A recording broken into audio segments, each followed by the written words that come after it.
అందరికీ మనస్ఫూర్తిగా కోరుకుంటున్నా. చెప్పుకోనివ్వండి సార్, మా బాధ చెప్పుకోనివ్వండి సార్.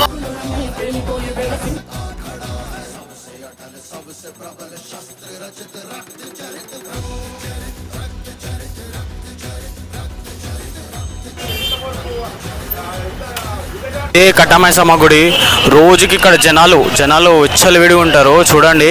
ఇక్కడనే ఈ గుడిలకి ఇంత సెక్యూరిటీ లేదంటే ఇంకా లోపటున్న గుడిలకి ఎక్కడ ఉంటుంది. పోలీసు వాళ్ళు అయితే మస్తు వచ్చి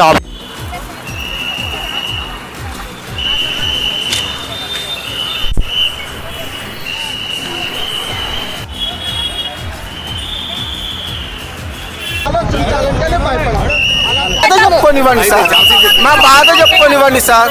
అమ్మవారికి శుద్ధి చేయాలి. అమ్మవారికి ఇంటికి ఒక నీళ్ళ శాఖ తీసుకొచ్చి అమ్మవారికి శుద్ధి చేసి అమ్మవారికి బోనం నైవేద్యం అప్పచెప్పాలని అందరికీ మనస్ఫూర్తిగా కోరుకుంటున్నా. వరకున్నాం ఇక్కడనే ధర్నా చేసుకుంటా. మళ్ళీ ఇప్పుడు కూడా పొద్దున్న నుంచి కూడా అమ్మవారి ప్రయత్నం చేసి మళ్ళా శుద్ధి చేసి అన్ని చేసి గుమ్మడికాయ కొట్టి అన్ని చేసాం. కానీ ఇంతవరకు మాకు గవర్నమెంట్ ఇంతవరకు స్పందించలే. ఒక ఎమ్మెల్యే రాలేదు, ఎవరు గవర్నమెంట్ నుంచి ఏ మినిస్టర్ రాలేదు.